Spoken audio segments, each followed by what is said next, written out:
देश की सबसे बड़ी एयरलाइंस इंडिगो में लगातार 5वें दिन भारी अव्यवस्था ने हवाई यात्रा को बुरी तरह प्रभावित किया। स्टाफ की कमी, पायलट रोटेशन में खलल और तकनीकी खामियों के कारण शनिवार को दिल्ली, मुंबई, बेंगलुरु, हैदराबाद समेत प्रमुख हवाई अड्डों पर 400 से अधिक उड़ानें रद्द हो गईं। इससे हजारों यात्री घंटों फंसे रहे, जबकि सोशल मीडिया पर यात्रियों की नाराजगी चरम पर पहुंच गई। हालांकि देर रात तक स्थिति सुधारने के प्रयास जारी थे, लेकिन सामान्यता बहाल होने में अब भी वक्त लग सकता है। दिल्ली के Indira Gandhi international airport IGI पर सबसे ज्यादा असर पड़ा।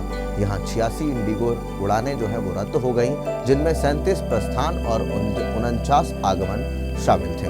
एयरपोर्ट अथॉरिटी ने देर रात एडवाइजरी जारी कर यात्रियों से फ्लाइट स्टेटस चेक करने का और वेबसाइट या एयरलाइन से संपर्क करने की सलाह दी। मुंबई के छत्रपति शिवाजी महाराज इंटरनेशनल एयरपोर्ट पर सुबह 9 बजे तक 109 उड़ानें रद्द हो चुकी थीं।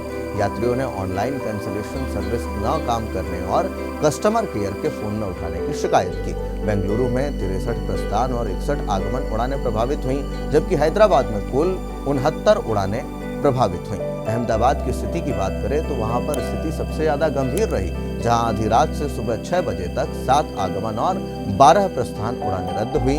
चेन्नई में 48 उड़ानें प्रभावित हुई, जिनमें पोर्ट ब्लेयर, गोवा, लखनऊ, मुंबई, बेंगलुरु, हैदराबाद, कोलकाता, पटना, पुणे और कोच्चि रूट शामिल थे। एक आंतरिक पत्र में इंडिगो के ड्यूटी मैनेजर ने CISF को रद्द उड़ानों के यात्रियों को टर्मिनल में प्रवेश न देने की सलाह दी, ताकि भीड़ नियंत्रित रहे।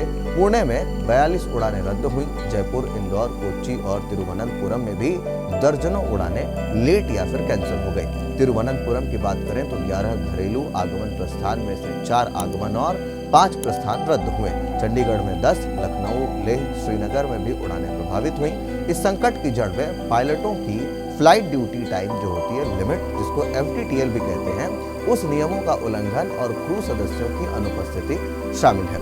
इंडिगो ने पायलट रोटेशन में खलल का हवाला देते हुए DGCA से अस्थायी छूट मांगी, जिसे मंजूर कर लिया गया। हालांकि Indian commercial pilots association ICPA ने इसका विरोध किया, दावा किया कि यह सुरक्षा को खतरे में डाल सकता है। एयरलाइंस के बयान में कहा गया, हमारी ऑपरेशनल टीम स्थिति को तेजी से सामान्य कर रही है। सभी प्रभावित यात्रियों को पूर्ण सहायता दी जा रही है। अब जरा जान लेते हैं कि सरकारी हस्तक्षेप और DGCA के बयान को समझने की कोशिश करते हैं। नागरिक उड्डयन मंत्रालय ने कड़ा रुख अपनाते हुए एयरलाइंस को टिकट मूल्यों पर कैप लगाने का निर्देश दे दिया। मंत्रालय के प्रवक्ता ने कहा, यात्रियों का शोषण बर्दाश्त नहीं होगा। सभी एयरलाइंस मूल्य अनुशासन बनाए रखें, अन्यथा सख्त कार्रवाई होगी। DGCA ने बयान जारी कर कहा कि रद्द या 3 घंटे से अधिक देरी वाली उड़ानों पर पूर्ण रिफंड अनिवार्य है। घरेलू उड़ानों के लिए 5,000 से 20,000 रुपए तक नकद मुआवजा देना होगा। अंतर्राष्ट्रीय उड़ानों पर 400 यूरो तक का मुआवजा देना पड़ सकता है। DGCA ने इंडिगो को 7 दिसंबर तक सभी रिफंड पूरे करने के आदेश भी दे दिए हैं, जो रविवार रात 8 बजे तक होने चाहिए थे। मंत्रालय ने साथ ही एयरपोर्ट्स पर अतिरिक्त स्टाफ तैनात करने और यात्रियों को भोजन, पानी व आवास की व्यवस्था करने को कहा।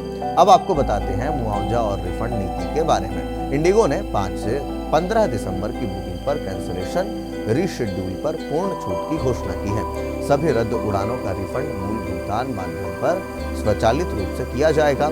इसी के साथ एयरलाइंस ने भोजन, होटल, लाउंज एक्सेस और वैकल्पिक उड़ानें मुहैया कराने का दावा भी किया। DGCA नियमों के तहत यदि एयरलाइंस 24 घंटे में रिफंड न दे तो यात्रियों को ब्याज सहित मुआवजा मिलेगा। यात्रियों की नाराजगी के बीच अभिनेता सोनू सूद ने भी एक्स पर संदेश दिया, फ्लाइट देरी निराशाजनक है, लेकिन इंडिगो स्टाफ के साथ विनम्र रहे, वे भी परेशान हैं। फ्लाइट कैंसिलेशन से रेलवे की ओर रुख बढ़ा। रेलवे मंत्रालय ने 37 प्रीमियम ट्रेनों में 116 अतिरिक्त कोचें जोड़ दी। 18 ट्रेनों में चेयर कार व स्लीपर जोड़े गए। 8 में 3 AC, 4 व्यस्त ट्रेनों में 2 AC कार जोड़े गए। 4 स्पेशल ट्रेनें भी चलाई गईं, जैसे गोरखपुर आनंद विहार, नई दिल्ली से मुंबई सेंट्रल। देर रात अपडेट्स के मुताबिक इंडिगो ने कहा कि रविवार सुबह से उड़ानें 70% बहाल हो जाएंगी। हालांकि पायलट संघ ने विरोध जारी किया है।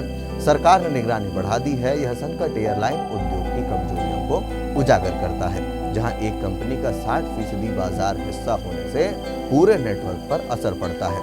यात्रियों से अपील है कि आधिकारिक ऐप, वेबसाइट से स्टेटस चेक करते रहें। तो ऐसे में इंडिगो की आज की बात करें अगर रविवार की, तो आज भी 400 से ज़्यादा उड़ानें लगभग रद्द हुई हैं पूरे देश भर में, और इसका सबसे बड़ा असर आईजीआई एयरपोर्ट पर पड़ा है। लेकिन इसके बाद रेल मंत्रालय ने ट्रेनों के जो कोचेज हैं वो ट्रेनों में जोड़े हैं एक्स्ट्रा, और इसी के साथ जो रिफंड पॉलिसी है उसको 7 दिसंबर तक वापस करने की बात जो है वो कही गई है। आप उस पूरे विषय को लेकर के क्या कुछ सोचते हैं, कमेंट बॉक्स में अपनी राय जरूर दें। तब तक के लिए दीजिए इजाजत, धन्यवाद।